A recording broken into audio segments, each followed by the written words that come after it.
Telugu young directors ఛానల్కి స్వాగతం సుస్వాగతం.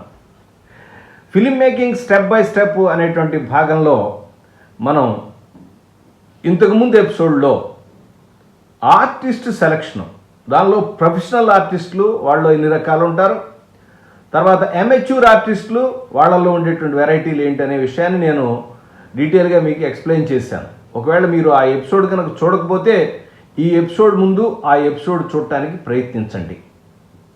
చూస్తే అప్పుడు మీకు ఆర్టిస్టుల సెలక్షను మీకు అవగాహన అవుతుంది. నేను ప్రతి ఎపిసోడ్లో తప్పకుండా చెప్పే అంశం ఏంటంటే, ఇది కొత్త వాళ్ళకి అవగాహన కల్పించడం కోసం.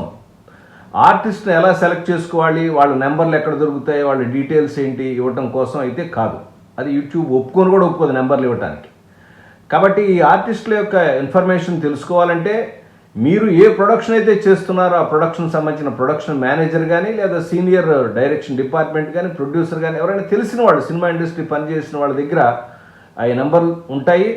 మీరు ప్రొడక్షన్ హౌస్ స్టార్ట్ చేస్తే ఒక్కొక్కళ్ళు ఒకళ్ళ తర్వాత ఒకళ్ళు వచ్చి మీ దగ్గరికే వస్తారు, మీరే సెలెక్ట్ చేసుకోవచ్చు. కాబట్టి దాని గురించి పెద్దగా ఆలోచన చేయొద్దు. ఒకవేళ కొత్త వాళ్ళు కనుకైతే ప్రొఫెషనల్ ఆర్టిస్టులతో మొట్టమొదట ప్రయత్నించబోకండి. ఎందుకంటే ఫైనాన్షియల్ మ్యాటర్. అందుకోసమని మీరు కొత్త అయితే మీరు కూడా కొత్తతో ప్రయత్నించండి.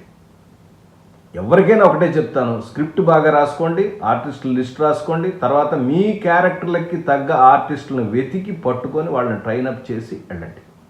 కొత్త రక్తాన్ని, కొత్త ఆర్టిస్ట్ని, కొత్త టెక్నీషియన్స్ని ఇండస్ట్రీకి పరిచయం చేయడానికి ప్రయత్నించండి. పదండి ఎపిసోడ్లోకి వెళ్దాం. మరో రకమైన ఆర్టిస్టు మనకి సినిమాల్లో అవసరం అవుతారు. వాళ్ళే జూనియర్ ఆర్టిస్టులు. అంటే ఒక అట్మాస్ఫియర్ క్రియేట్ చేసినప్పుడు ఆ అట్మాస్ఫియర్లో ఉండేటువంటి తిరిగేటువంటి ఆర్టిస్టులు. ఒక రైల్వే స్టేషన్ క్రియేట్ చేసాం, అక్కడ 4-5 ఆర్టిస్టులు మనం బుక్ చేసుకున్నాం. మిగతా వెనకాల ప్రయాణికులు, వచ్చేవాళ్ళు, పోయేవాళ్ళు, పోర్టర్లు, అమ్మేవాళ్ళు, ఇట్లా మనం అట్మాస్ఫియర్ క్రియేట్ చేయాలి కదా. వీళ్ళకి జూనియర్ ఆర్టిస్టులు కావాలి. వీళ్ళు కూడా ఆర్టిస్టులే, జూనియర్ ఆర్టిస్టులు కావాలి. వెనకాల బ్యాక్గ్రౌండ్లో తిరిగే ఆర్టిస్టులు కావాలి. వీళ్ళని సప్లై చేయడానికి జూనియర్ ఆర్టిస్ట్ ఏజెంట్లని వాళ్ళకు ఒక అసోసియేషన్ కూడా ఉంది. ఇంతకుముందు నేను 24 క్రాఫ్ట్స్ చెప్పాను, దానిలో ఒక అసోసియేషన్ కూడా ఉంది. దానిలో ఏజెంట్స్ కూడా అసోసియేషన్ ఉంది. ఎవరైతే జూనియర్ ఆర్టిస్ట్ వెళ్ళాలనుకుంటారో వాళ్ళందరూ కూడా అసోసియేషన్లో మెంబర్స్గా బుక్ అవుతారు.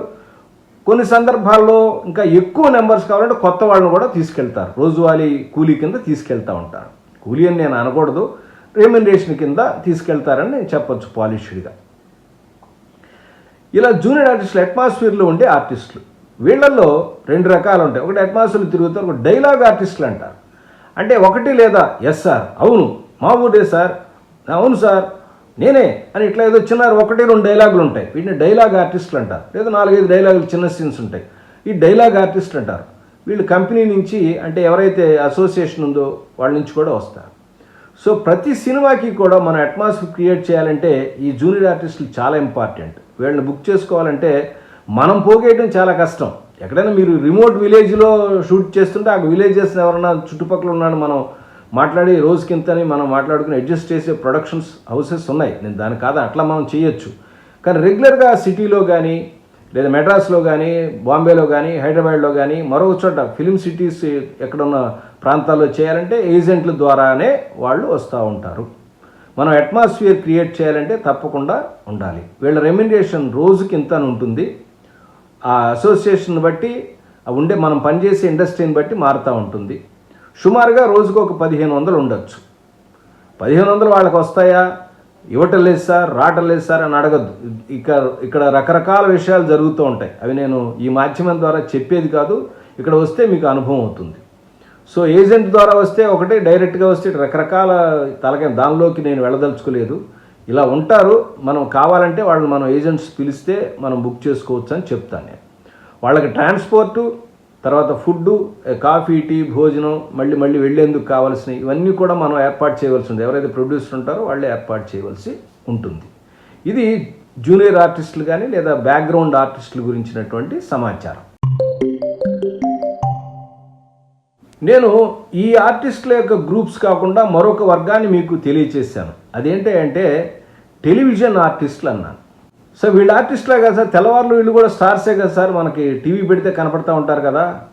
సినిమాలకి వాళ్ళకి తేడా ఏంటంటే, నాకు తెలిసి మార్కెటింగ్లో తేడా ఉంటుంది, ప్రొడక్షన్లో తేడా ఉంటుంది తప్పితే సినిమా అంటే ఎప్పుడో ఒకసారి రిలీజ్ అవుతుంది, వారం 10 రోజులు నెల రోజులు ఆ సినిమా ప్రొడక్షన్ యొక్క టాలెంట్ని బట్టి దాని యొక్క కంటెంట్ని బట్టి హిట్టా ఫట్టా తేలిపోతుంది. కానీ సీరియల్ అలా కాదు, ఒకసారి మొదలైతే 1 సంవత్సరం 6 నెలలు 3 నెలలు నడుస్తూ ఉంటుంది. ఈ సీరియల్స్లో నటించినట్లు కూడా కొన్ని సందర్భాల్లో సినిమాలోకి వచ్చి స్టార్స్ అయిన వాళ్ళు ఉన్నారు. సినిమాలో నటించే వాళ్ళు అక్కడ సరైన బిజినెస్ లేక టెలివిజన్లో వచ్చి స్టార్స్గా మారిన వాళ్ళు ఉన్నారు. అసలు సినిమాల్లోకి వెళ్లకుండా డైరెక్ట్గా ఎంట్రీలోకి సినిమా టీవీల్లోకి వచ్చి టెలివిజన్లో స్టార్స్ అయ్యి తర్వాత ఆల్ ఇండియా స్టార్స్ అయిన వాళ్ళు కూడా ఉన్నారు. అంటే మన ఇండస్ట్రీలో ఉన్నారంటే మన దగ్గర ఉన్నారు, తర్వాత ఉన్నారు. దర్శకులు ఉన్నారు, నటులు కూడా ఉన్నారు. కానీ నేను పర్టికులర్గా ఒక నానుడిని విన్నానండి ఇండస్ట్రీలో చూస్తున్నది. ఒక ఆర్టిస్ట్ని బుక్ చేయాలి అన్నప్పుడు టెలివిజన్ ఆర్టిస్ట్ అంటే ఒక రకమైన టెలివిజన్ ఆర్టిస్టా, టీవీ అతనా, టీవీ వాడా అంటున్నట్టుగా ఉంటారు. సినిమా అంటే ఒక రేంజ్, టెలివిజన్ అంటే ఒక రేంజ్ అనేటువంటి భావన మన వాళ్ళలో లేదని నేను ఖచ్చితంగా చెప్పలేను. అందరూ పాటిస్తారని కూడా చెప్పలేను. కొన్ని సందర్భాల్లో ఈ విషయాన్ని మాత్రం అందరూ చూస్తున్నారు, అదే దృష్టితో చూస్తున్నారు. ఈ టెలివిజన్ ఆర్టిస్టులు కూడా చాలా మంచి మంచి ఆర్టిస్టులు ఉన్నారు.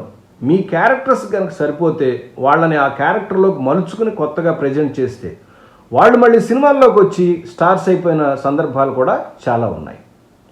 కాబట్టి పెద్ద పెద్ద ప్రొడక్షన్ హౌస్లు స్టార్స్ అప్పుడు ఇట్లాంటి డిమార్కేషన్ ఉంటుందేమో కానీ చిన్న చిన్న ప్రొడక్షన్స్ కొత్త వాళ్ళు చేసేటప్పుడు మీ బడ్జెట్ కనుక సపోర్ట్ చేయకపోతే టాలెంట్ ఉన్నటువంటి టెలివిజన్ ఆర్టిస్ట్ని పెట్టి కూడా అదే ఎఫెక్ట్ తీసుకురావచ్చు. ఏదైనప్పటికీ కూడా ఒక ఆర్టిస్ట్ని బుక్ చేసుకునేటప్పుడు తప్పకుండా అతనికి పాపులారిటీ ఉందా లేదా అనేది చూస్తారు. రెండోది మార్కెట్ ఉందా లేదా అని చూస్తారు. మూడోది ఆ పాత్రకి అతను సరిపోతాడా లేదా. 4వ అంశం మన డేట్స్ అతని డేట్స్ క్లాష్ కాకుండా వచ్చినట్టుగా చక్కగా వస్తాడా. 5వ అంశం మనం చెప్పినట్టు విని దర్శకుడు యొక్క క్రియేట్ చేసినటువంటి దర్శకుడు ఏ పాత్రనైతే క్రియేట్ చేశాడో అర్థం చేసుకుని దానికి మరింత 10% ఇవ్వగలిగే టాలెంట్ ఉందా లేదా, అలాంటి ఇంట్రెస్ట్ అతను ఉందా లేదా. ఈ 5 అంశాలను గుర్తుపెట్టుకుని ఏ ఆర్టిస్ట్ అయినా సరే మనం బుక్ చేసేటప్పుడు మనం గుర్తుపెట్టుకోవాల్సిన అవసరం ఉంది. సరే, ఫిల్మ్ మేకింగ్ ప్రాసెస్లో ఈ ఆర్టిస్ట్ సెలక్షన్ అనే ప్రాసెస్ని అంటే దీన్ని చెప్పే ప్రాసెస్లో ఒక 2-3 విషయాలు చెప్పి మీతో ప్రస్తావించి దీన్ని కంప్లీట్ చేస్తాను. మీరు ఇందాక చెప్పినట్టుగా ఏ ఆర్టిస్ట్ అయినా ఒక 5 అంశాలు పెట్టుకుని మీరు సెలెక్ట్ చేసుకోవాలి. మీరు గుర్తుపెట్టుకోవాల్సింది ఏంటంటే మొట్టమొదటి స్క్రిప్ట్ చక్కగా అంతా రాసుకోవాలి. రాసుకుని ఆర్టిస్ట్ లిస్ట్ ఒకటి ప్లాన్ చేసుకోండి. ఇందాక షెడ్యూల్లో మీరు చూస్తే అర్థమవుతుంది ఏ ఆర్టిస్ట్కి ఎన్ని సీన్లు ఉన్నాయి, ఎలా ఉన్నాయి, ఏంటి అనేది.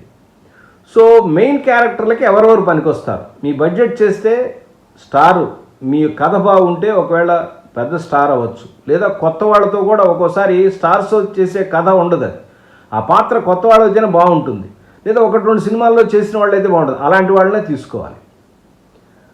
సో ఇక్కడ సెలెక్ట్ చేసేటప్పుడు గుర్తుపెట్టుకోవాల్సింది ఆ పాత్ర వేసినప్పుడు ఆ క్యారెక్టర్ కనపడేటట్టుగా, ఆ స్టార్ కనపడటం కాదు, ఆ క్యారెక్టర్ కనపడేట్టుగా ప్రేక్షకులకి హృదయాల్లోకి దూసుకుపోయేట్టుగా అతను నటించాడా లేదా అనేది మాత్రం తప్పకుండా గుర్తుపెట్టుకోవాలి.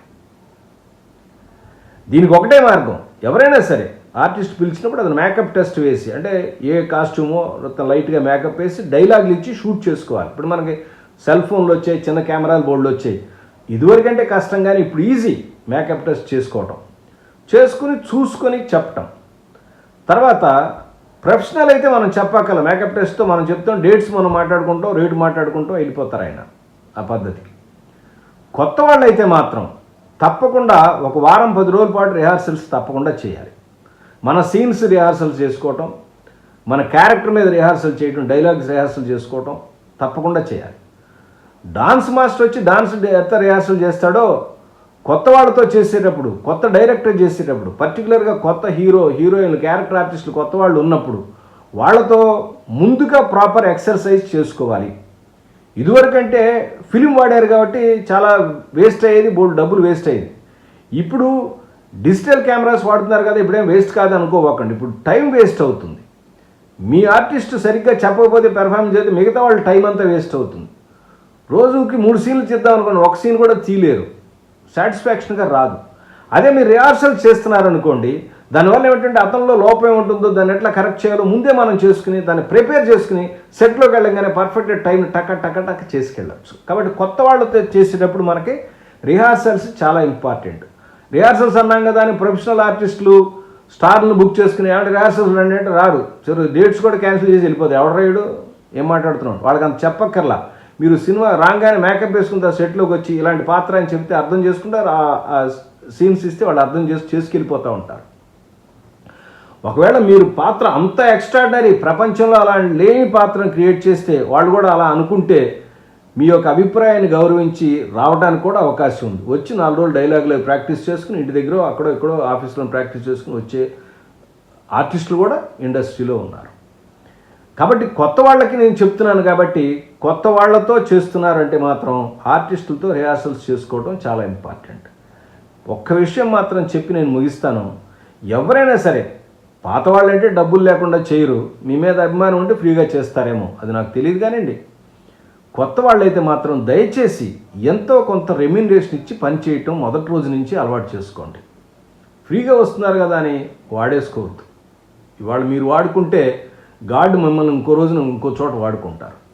ఒకవేళ ఇవ్వలేకపోతే చెప్పాలి, ఏమంటే నా దగ్గర డబ్బులు లేవు, ఎక్స్పెరిమెంట్గా తీస్తున్నాను, ఇంతే ఉంది, నేను ఇవ్వలేను సార్, దయచేసి మీరు ఏమన్నా హెల్ప్ చేయగలరు, ముందే చెప్పాలి ఆ విషయం. ఆయన ఏదో ఎక్స్పెక్టేషన్తో ఆయన ఆఫీస్ సెలవు పెట్టుకున్న ఎమిచ్యూరు లేదా కొత్త అతను ఏదో ఎక్స్పెక్టేషన్ వస్తే నువ్వు ఇవ్వక గొడవ పడకూడదు.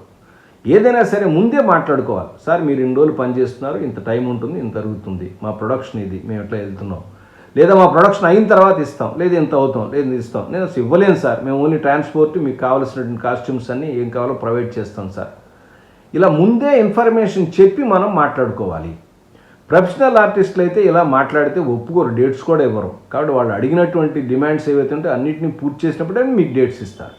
నేను పర్టికులర్గా చెప్పేది కొత్త వాళ్ళని ఎంకరేజ్ చేస్తున్నప్పుడు, కొత్త వాళ్ళని తీసుకుంటున్నప్పుడు మీరు తీసుకోవాల్సిన జాగ్రత్త. మిమ్మల్ని ఇండస్ట్రీ ఎంత జాగ్రత్తగా హ్యాండిల్ చేసి ప్రమోట్ చేయాలనుకుంటుందో మీరు తీసుకున్న కొత్త ఆర్టిస్టులు కూడా మీరంత జాగ్రత్తగా మీ మనసులో పెట్టుకుని ప్రమోట్ చేయాల్సిన అవసరం కొత్త డైరెక్టర్ల మీద తప్పకుండా ఉందని తెలుసుకుని ఆర్టిస్టుల సెలక్షన్ అంటే ఇన్ని రకాలుగా ఉంటుంది, ఇలా ఉంటారు అనే అవగాహన నేను కల్పించానని అనుకుంటున్నాను. మీకు అర్థమైతే, మీకు నచ్చితే ఒక లైక్ వేయండి, మీరు కామెంట్ చేయండి. ఇంకా మీకు ఏదైనా డౌట్స్ ఉంటే కింద మెన్షన్ చేయండి, మరొక ఎపిసోడ్ చేయడానికి ప్రయత్నిస్తాను. మరొక కొత్త అంశంతో మళ్ళీ కలుస్తాను. అప్పటిదాకా నమస్కారం.